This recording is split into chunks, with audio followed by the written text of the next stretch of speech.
अब हम पढ़ेंगे कि वाक्य के कौन कौन से अंग हैं।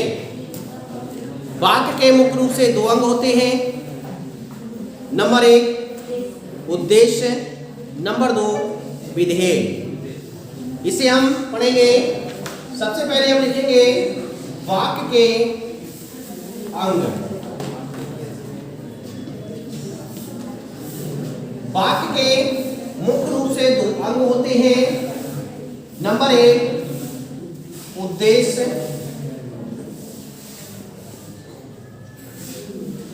नंबर 2 विधेय।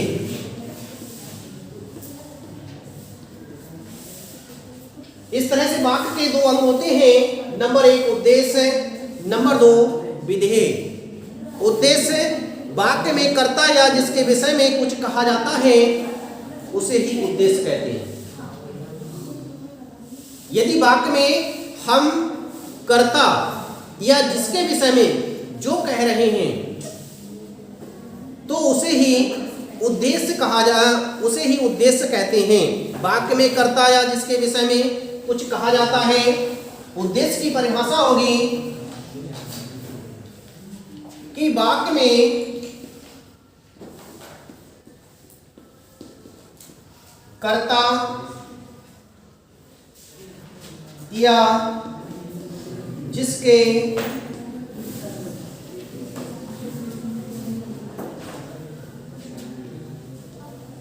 विषय में कहा जाए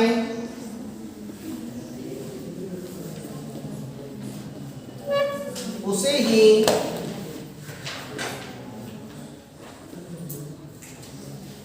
उद्देश्य कहते हैं।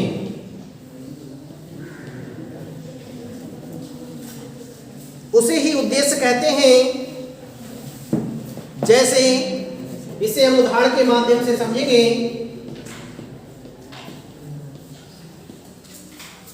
जैसे राम खेलता है। जैसे राम खेलता है, यदि हम इस उदाहरण को देखें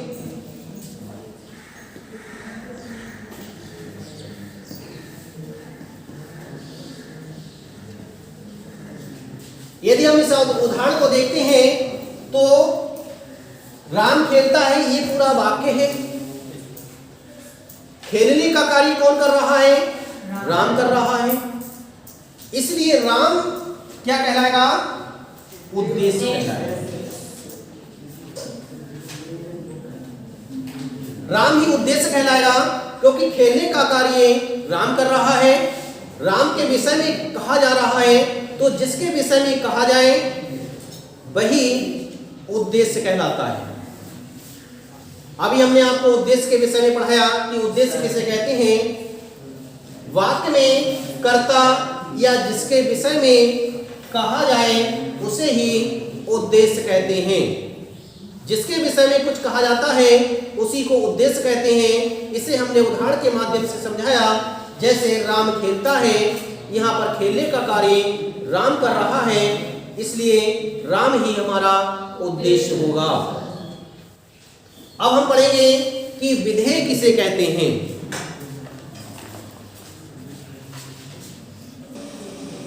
अभी हमने उद्देश्य के विषय में पढ़ा कि उद्देश्य किसे कहते हैं। कर्ता या जिसके विषय में कुछ कहा जाता है उसे ही हम कहते हैं उद्देश्य। अब हम पढ़ेंगे कि वाक्य का दूसरा अंग होता है विधेय। विधेय के विषय में पढ़ेंगे कि विधेय किसे कहते हैं, कैसे पहचानेंगे कि वाक्य में क्या विधेय है और क्या उद्देश्य है। तो विधेय के विषय में पढ़ेंगे कि उद्देश्य के विषय में जो कुछ कहा गया है, उद्देश्य के विषय में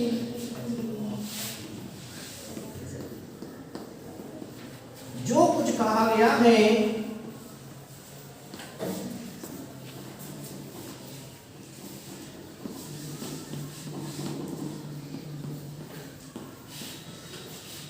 उसे ही विधेय कहते हैं।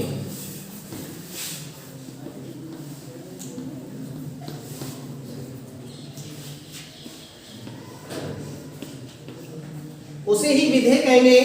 उद्देश्य के विषय में मैंने आपको उद्देश्य के विषय में पढ़ा दिया। उद्देश्य ही कर्ता होता है, तो उस कर्ता के विषय में जो कुछ कहा गया है वही हमारा होगा विधेय। उसी को हम विधेय कहेंगे। जैसे यदि हम वाक्य पढ़ते हैं कि जैसे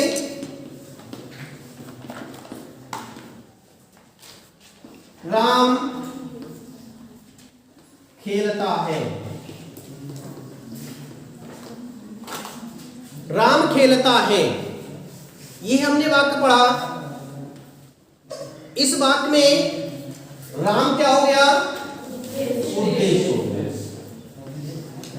राम उद्देश्य हो गया और राम उद्देश्य के अतिरिक्त जो शेष बचा है वही हमारा होगा विधेय। उसी को हम कहेंगे विधेय। इस तरह से हम वाक्य से उद्देश्य और विधेय को अलग अलग कर सकते हैं कि उद्देश्य किसे कहते हैं और विधेय किसे कहते हैं। और उदाहरण भी हम समझ सकते हैं। रोहन ने अपना गृह कार्य पूरा किया। दूसरा उदाहरण लिखेंगे, रोहन ने अपना गृह कार्य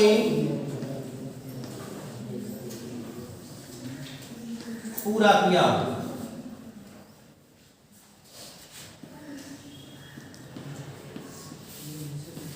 यह वाक्य हमारा रोहन ने अपना गृह कार्य पूरा किया। इस वाक्य में रोहन उद्देश्य है, रोहन उद्देश्य है,